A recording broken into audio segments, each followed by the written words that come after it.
네, 9월 2일 뉴스 파인드 진행을 맡은 앵커 김종훈입니다. 날씨가 이제 많이 시원해진 것 같습니다.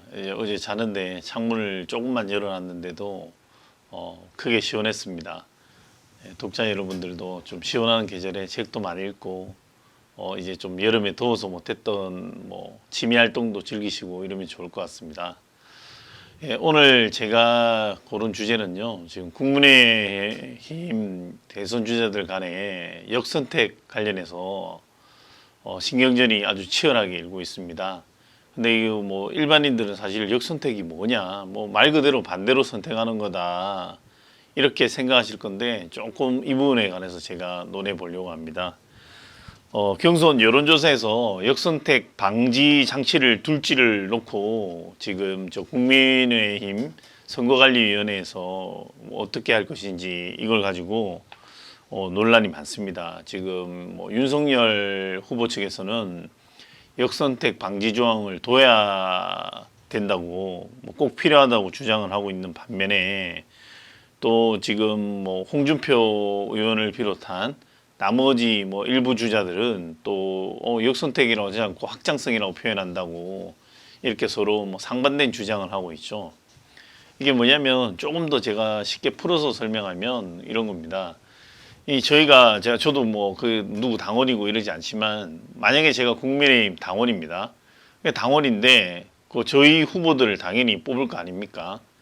이렇게 되면 사실은 정말 이제 소위 말하면 경쟁력이 있는 본선에 가서 민주당 후보랑 이렇게 붙었을 때 서로 경합할 수 있는 후보를 뽑는다는 이런 게 기본적인 이게 당연한 이치 아니겠습니까? 근데 이 역선택이 뭐냐면 민주당원이든 누가 됐든 똑같이 여론조사에 기회를 주고 예를 들어서 항상 선거할 때마다 예를 들어서 전남지방이라든지 좀 국민의힘이 상대적으로 많이 열악한 사실은 표를 거의 못 받죠. 국회의원 당선되기도 힘든 지역이고 그런데 이렇게 하게 되면 이 국민의힘 후보 측에 일부러 안 될 것 같은 후보를 미는 거죠.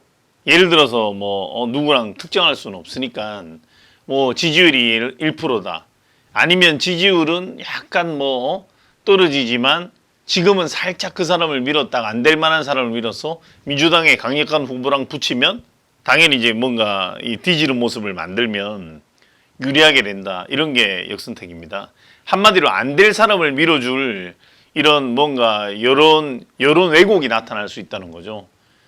그래서 그냥 정당 소위 말하면 당원 투표만 하게 되면 당원들은 일부러 안 될 사람을 지지할 확률이 상대적으로 적을 수밖에 없죠. 그게 보편적인 방식이기도 하고. 다만 근데 지금 여기서 윤석열 후보가 주장하는 주장도 저는 일리가 있다고 생각합니다. 왜냐면 안 될 사람을 되게 일부러 표를 던져서 뭔가 이 선택에 방해가 되지 않느냐. 또 반면에 홍준표 후보의 주장은 그렇습니다. 지난 4월에 오세훈 후보가 당내 경선했을 때도 민주당 지지층으로부터도 지지를 받지 않았냐. 그게 무슨 상관이냐. 오히려 윤석열 편드는 게 아니냐. 이렇게 주장하고 있는 게 지금 홍준표 후보랑 유승민 후보랑 등등 후보들이 이렇게 주장해서 지금 사실 홍준표, 유승민 후보도 서로 으르렁거렸죠. 근데 지금 연대라는 이야기까지 다시 나오고 있습니다. 당내 최고 쟁점이고 또 이와 관련해서 지금 정홍원 선관위원장이 이준석 대표의 이제 눈치를 서로 지금 보면 보고 있다 이런 말들이 많았는데 사실은 이 중립성 논란에 대해서도 이러지도 저러지도 못한다는 표현이 많았습니다. 그런데 오늘 이와 관련해서 이준석 대표가 또 이미 선관위는 추인된 경준위 안을 수정 적용할 권한을 갖고 있다면서 사실상 그 정 위원장에 힘을 실어줬습니다. 그럼 정 위원장은 지금 사실은 그렇죠. 이러지도 저러지도 못할 때 입장 다르게 지금은 또 오늘 강력한 메시지를 냈습니다. 개인의 영달보다는 역사에 칭송받는 사람으로 기록되는 후보가 될 수 있도록 각오를 달리해 달라면서 오늘 나머지 후보들에게 공방전을 좀 하지 말아 달라는 식으로 이렇게 의견을 냈죠. 홍준표 의원도 오늘 또 실시간입니다. 지금 현실적으로 가능하지도 않은 역선택을 내세워 반쪽 국민 경선을 하자고 하는 시도는 어떤 형태로도 배경해야 된다. 이게 홍준표 의원의 입장이죠. 근데 이제 저는 둘 다 일리가 있다고 보지만 그러면 여기 해법이 없느냐. 지금 오세훈 후보가 뭐 국민의힘 지지율을 크게 뛰어넘는 57.5% 득표했다는 이 주장을 또 하고 있습니다. 유승민 뭐 전 의원도 지금 오늘 보면 그 CBS 라디오에 출연해서 뭐 이런 주장을 특정 후보를 위해서 국민을 배제하는 경선으로 가야 하는지 8명 후보가 이해하지 못한다. 그러면 서로 사실은 양보하기 힘든 입장이죠. 다 대선에 나선 후보들은 서로 대선 후보가 되고 싶고 서로 경선에서 우승자가 되고 싶을 겁니다. 근데 누구도 지기 싫겠죠. 그러면 사실은 정말 어떻게 해야 되는 되게 고민이 많을 겁니다. 그 역선택이 실제로 존재한다는 의견도 사실은 많습니다. 이렇게 되게 되면 안 될 사람 몰아주란 말이죠. 우리가 여론 이런 걸 소위 말하면 여론 왜곡이라고 그럽니다. 가끔 여론조사하는데 안 될 사람이 더 높게 나오게 하는 거죠. 네, 이렇게 왜곡을 하는 겁니다. 그럼 그 사람이 예를 들어서 이런 왜곡된 후보가 뽑혔어. 그럼 본선에 만약에 나가면 지게 되면 사실은 이거는 일종의 여론조장이랑 공작으로 볼 수 있죠. 소위 표현하는. 근데 이렇게 안 되려면 어떻게 되냐. 저는 전혀 방법이 없다고 생각하지 않습니다. 제 방법이 아니라 오늘 이런 중재안도 또 나왔습니다. 김태회 의원은 역선택은 실제로 존재하는 것으로 보인다며 역선택 방지 조항이 포함된 여론조사와 제외된 여론조사 두 가지를 진행해서 그 편차가 오차 범위를 벗어나는지 확인의 경선들을 최종 결정하는 게 좋다 이래 제안했다고 합니다. 저도 이게 일리가 있다고 보고요. 근데 이게 지금 사실은 이렇게만 하면 이 표본 오차라는 게 찾아내기가 쉽지 않습니다. 저는 그렇게 생각합니다. 예를 들어서 소위 말하면 민주당 당원을 배제한 국민의힘 그 당원들에 대해서만 투표를 하게 되면 당연히 그냥 소위 말하면 일반적인 투표가 되겠죠.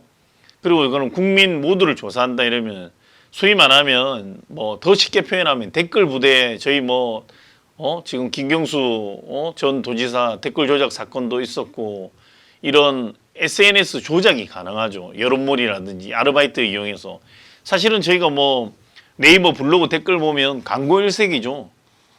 보면 거의 예를 들어서 분유다 이런 분유회사 직원들, 우유다 우유회사 직원들, 특정 전자제품 보면 어떤 거는 이제 광고를 받고 글을 올렸습니다 했는데 표시 안 돼 있는 것도 많습니다. 이래서 이런 소위 말하면 그런 지지를 하지 않는 세력이 여론을 역으로 조작할 수 있다. 이게 역선택입니다. 이 역선택을 하지 못하게 하려면 방법이 전혀 없는 건 아니죠. 아까도 말씀드렸지만 지지층 여론조사를 하고 그 다음에 지지층을 포함하지 않는 전체 여론조사를 합니다. 근데 이 두 개가 전혀 다른 결과를 나타냈어요. 그럼 어떻게 되겠습니까? 여론이 조작된 거죠. 근데 지지층을 하든 지지층 아닌 사람을 포함하든 예를 들어서 우리가 표본 오차를 플러스 마이너스 5%라고 합시다. 5%라고 만약에 하면 이 5%네 아니면 조금 더 타이트하게 잡아서 3%. 이 오차 범위에서 벗어나지 않는다면 전 국민에게 조사를 하든 국민의힘 지지층에서 하든 표본 오차가 만약에 3% 이내라면 수긍해라. 3% 이내라면 이게 바뀌겠느냐. 포함하든 아니든 3%면 수긍해라. 이런 중재안을 충분히 낼 수 있죠. 또 이거는 꼭 이렇게 중재안을 제가 3%로 가면 단정 지을 필요도 없는 게 여론조사를 할 때 누구를 지지하는지 물론 이것도 거짓말을 할 수 있죠. 하지만 이제 우리가 당원이라 하면 저도 어디 정당에 당원이 돼본 적이 없어서 모르겠지만 대충 룰은 알고 있습니다. 특정 정당에 후원금에 대해서 월 몇천 원 이상 후원금을 내고 제가 1,000원인지 뭔지 저도 관심이 없어서 모르겠는데 후원금을 정기적으로 3개월 이상 내면 당원이 되는 거죠. 이렇게 해서 그러면 지지층은 확보할 수 있지만 비지지층은 확보가 안 되는 거 아닙니까? 근데 비지지층이 어떤 사람인지도 모르겠죠. 이런 거를 평소 때 신상을 공개한 사람이 여론조사에 참여를 하게 하면 참여율은 조금 떨어질 수 있지만 그 사람이 평소 때 어떤 정당을 지지했는지 어떤 그걸 했는지 하고 자기가 성향을 나타낼 수 있고 설사 그게 또 왜곡된다 하면 그 왜곡된 부분도 찾아내 빅데이터를 활용해서 찾아낼 수도 있다고 생각합니다. 이렇게 제가 말씀 뭐 드린 것처럼 그렇다고 뭐 지금 국민의힘에서 제 이야기 듣고 뭐 빅데이터를 활용하고 저렇게 이원화 방식으로 당원 포함, 당원 또 포함하지 않는 표본오차 뭐 룰도 제가 정할 필요가 없는 거죠.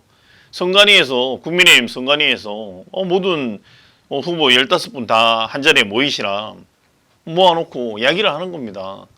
자, 그러면 역선택 방지 조항을 넣어야 된다는 의견과 넣지 않아야 된다는 의견이 대립하니 그러면 두 가지 여론조사를 해서 표본 오차가 뭐 5% 이내면 수긍할 거냐 안 할 거냐.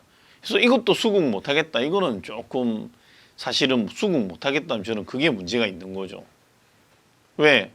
이렇게 조사하든 저렇게 조사하든 예를 들어서 이런 겁니다. A란 집단을 조사하고 B란 집단을 조사를 합니다. A가 뭐 20%가 나왔어. B에서 17%가 나왔어. 그러면 이 비율대로 뭐 1위는 25, 17, 뭐 나머지 뭐 1, 2%. 지금 뭐 특정 후보들 내가 거론하기 싫습니다만 뭐 대략 이렇게 보통 1, 2위와 3위 이하로는 격차가 많이 벌어지고 있습니다. 지금 실제로. 그러다 보니까 이렇게 여론조사를 했어. 그럼 이 표본 오차가 뭐 예를 들어서 A 집단을 비교하든 B 집단을 비교하든 아니면 제가 말하지 않은 또 C 방식을 하나 더 한다든지 어떻게 해도 결과가 똑같아요. 그러면 승복해야죠. 그렇게 되면 승복해야죠. 결과가 똑같은데 뭐 나는 무조건 이 방식이 옳지 않아. 이렇게 되면 오히려 충분히 오해받을 수 있죠. 예전에도 그런 것들 많지 않습니까? 이 소위 말하면 경선 과정에서 지고 승복 못한다 해서 탈당해서 개인 후보 자격으로 뭐 소위 말하면 무소속으로 나오는 거죠. 이렇게 되면 어떻게 됩니까?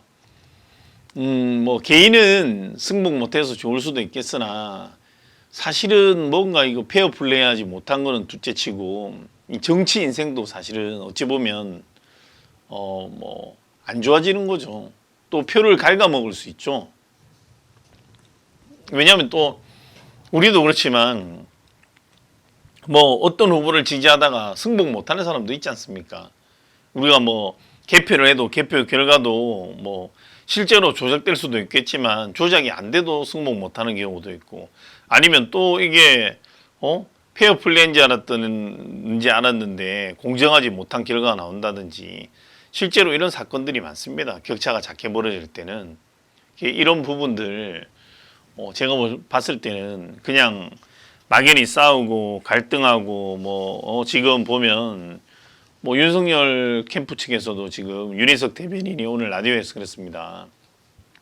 확장성을 얘기하는 것은 논리의 비약이고 억지에 가까운 얘기라면 역선택 방지 필요성을 이렇게 주장을 했습니다.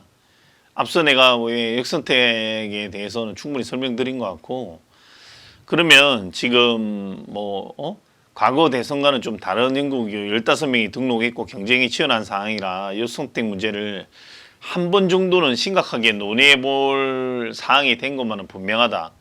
이런 의견에 저도 동의를 하고요. 충분히 지금 흔들어 놓기도 가능할 거라 생각합니다.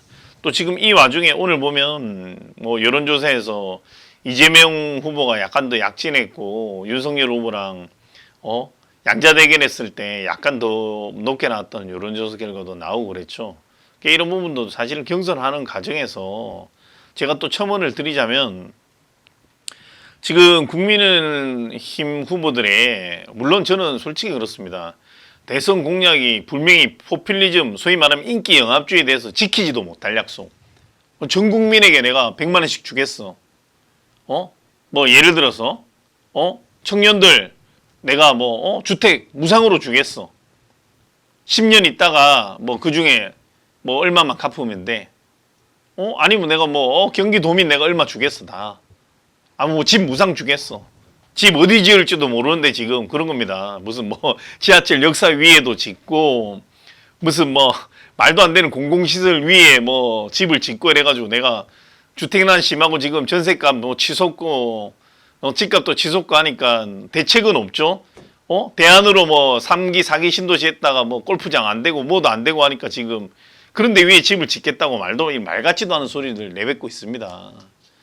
그래서 이런 뭐 허위 공약 이런 거 가지고 뭐 소위 말하면 독재자, 특정 독재자 대통령 뭐 이런 거 이름도 들이대고 하는데 그럼에도 불구하고 국민의힘도 조금 더 이런 역선택 이런 부분에도 과학적으로 좀 더 빅데이터로 접근을 해야 되고 공약도 마찬가지입니다. 좀 더 세게 해야 됩니다. 지금 국민들은 너무 이 정권을 거치면서 소위 말하면 독재, 사실상 독재죠. 여론을 거의 묻지 않죠. 180석이란 이 의회 이 과석을 가지고 모두 밀어붙이다 보니까 국민들은 많이 피로감에 지쳐 있습니다. 이때 좀 과감한 공약을 내세워야 됩니다. 국민의힘 후보들도. 지금 사실은 뭐 이재명 지사도 제가 뭐 잘 모르지만 인기 있으면 왜 그 인기 비결이 뭐겠습니까? 이재명 지사 뭐 사이다 같은 발언 아니겠어요? 그냥 하고 싶은 소리 하는 거예요. 나는 100만 원 주는 게 좋아. 나는 뭐 50만 원 줘야 돼. 주겠다. 25만 원 준다. 난 더 줘야 된다. 물론 지키지 못할 공약을 너무 남발하면 안 되지만 1년에 이렇게 경선 과정에서 좀 더 과감한 공약이 필요하지 않나. 지금 요양원도 그렇습니다. 면회도 안 돼. 뭐도 안 돼. 부모님 돌아가시면 면회시킬 겁니까? 이런 솔직히 말하면 이런 말 같지 않은 소리가 어디 있습니까? 이런 요양원도 면회도 과감하게 전면 개방하고 요양원에도 전체 CCTV 설치하고 모든 사람이 볼 수 있게 하고 교도소입니까? 죄 지은 사람이 가는 곳입니까? 내 부모 형제를 모시는 곳인데 이런 공약이 필요하죠. 그냥 청년표 몇 표 받아보려고 노인 나몰라라 하고 다 한 명 한 명 지켜보고 있습니다. 아무튼 제가 뭐 나머지 뭐 사설이 길었는데요. 제가 거는 오늘 앵커의 한마디는 여론조사 빅데이터 활용하라입니다. 빅데이터를 활용해서 꼭 이렇게 뭐 경선의 불협화음을 하모니로 이뤄내시기 바랍니다. 오늘 뉴스파인드는 여기까지 하겠습니다. 시청해주신 여러분 감사합니다.